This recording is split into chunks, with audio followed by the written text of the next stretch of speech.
ان کی طرف سے وہ بولنے لگا. اس نے کہا کہ مجھے علم ہے کہ سراج الحق صاحب نے اس طرح کی بات کہی ہے کہ جو خواجہ اسرار جہاں جہاں ہیں ان کی جا کے مدد کریں اور آپ لوگ ان سے پہنچیں.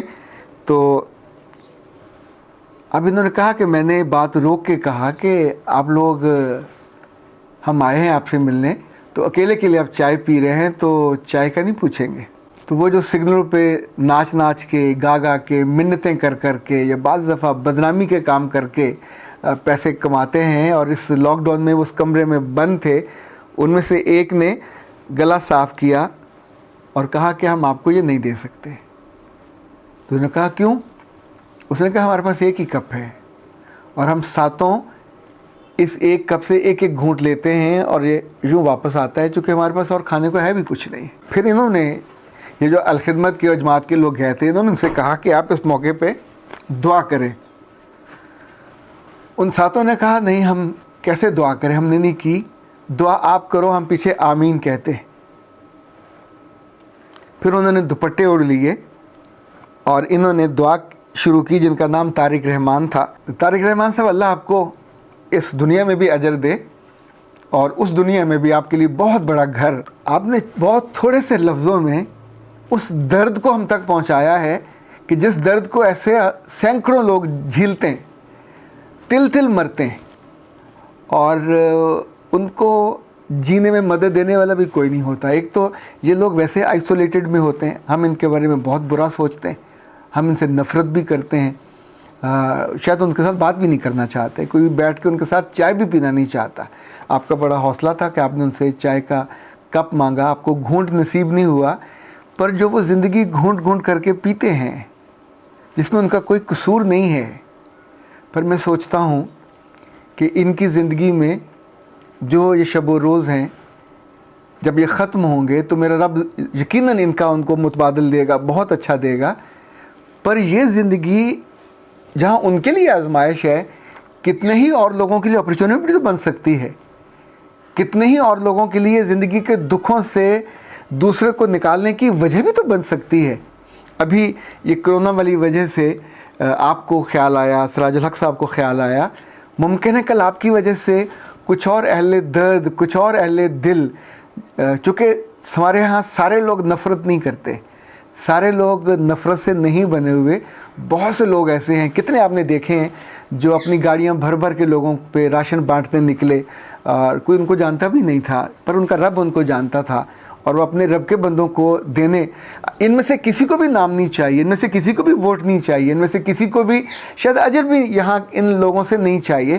دوبارہ پتہ نہیں ان کی ملاقات بھی ہو کہ نہ ہو, لیکن اس بہانے جب ایک چیز سامنے آئے تو پھر دل میں کہیں تو ایک پھول کھلنا چاہیے.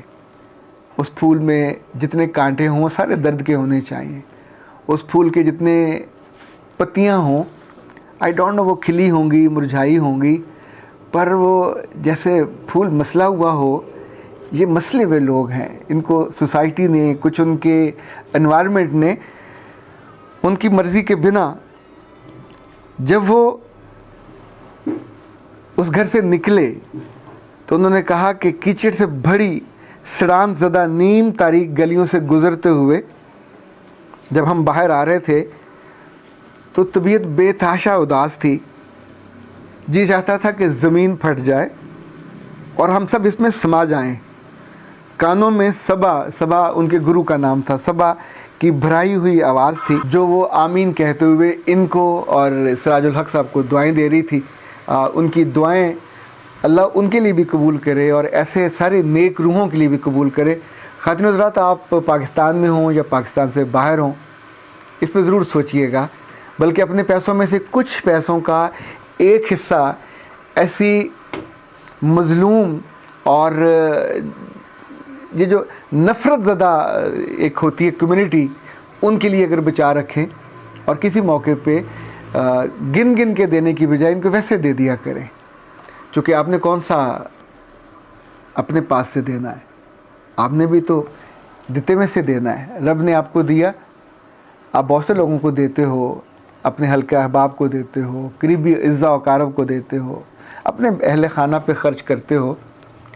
کچھ ان پہ خرچ ہو جائے گنے بنا تو شاید ان کے کمروں کی بدبو کم ہو جائے, شاید ان کی زندگی سے تعفن کم ہو جائے. ابھی تو ہمارے ہاں ایک بہت ہی شاندار آدمی ہے جس کا نام ڈاکٹر امجد ثاقب ہے, کہ ہی از دا فرسٹ ون جنہوں نے ایسے لوگوں کا جو بڑھاپا ہے وہ, اور طوائف کا بڑھاپا اور خواجہ سرا کا بڑھاپا, یہ یعنی شاید ذلیل ترین مومنٹس ہوتے ہیں ان کی زندگی کے, کہ جن کے بارے میں آپ سوچ بھی نہیں سکتے. نہ آمدنی کا ذریعہ ہوتا ہے, نہ کوئی پوچھنے والا ہوتا ہے, اور انہوں نے اخوت کے ذریعے ان کی مدد وہ کرتے ہیں. یہ جو جیل روڈ پہ ہے ادارہ فاؤنٹین ہاؤس, وہاں ان کے لیے وہ اجلاس بھی کرتے ہیں. مجھے یاد ہے ایک جو انسانی زندگی میں بہت اچھے اچھے لوگ پائے جاتے ہیں, ایک خواجہ عبدالرحیم صاحب کے بارے میں نے پڑھا کہ وہ مسجد جاتے ہوئے اپنے گھر کے قریب, ایک گھر سے قریب گزرتے گزرتے اپنے جوتے اتار لیتے تھے. ایک بار ان کے پوتے نے پوچھا کہ بابا آپ یہ جوتے کیوں اتار لیتے ہیں؟ تو وہ خاموش رہے. اس نے پھر دوبارہ پوچھا کسی اور موقع پہ, تو انہوں نے کہا بیٹا یہاں ایک طوائف رہا کرتی ہے اور اب وہ بوڑھی ہو گئی ہے, تو مجھے دل ڈرتا ہے کہ کہیں ایسا نہ ہو جب میں گزروں تو میرے جوتوں کی چاپ سے اس کے دل میں جو آس ہے وہ جاگ اٹھے کہ شاید کوئی آیا ہے.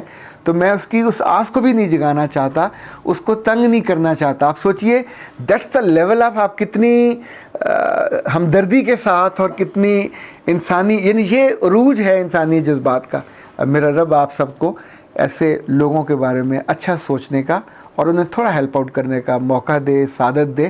اختر عباس کو اجازت دیجیے. السلام علیکم ورحمۃ اللہ.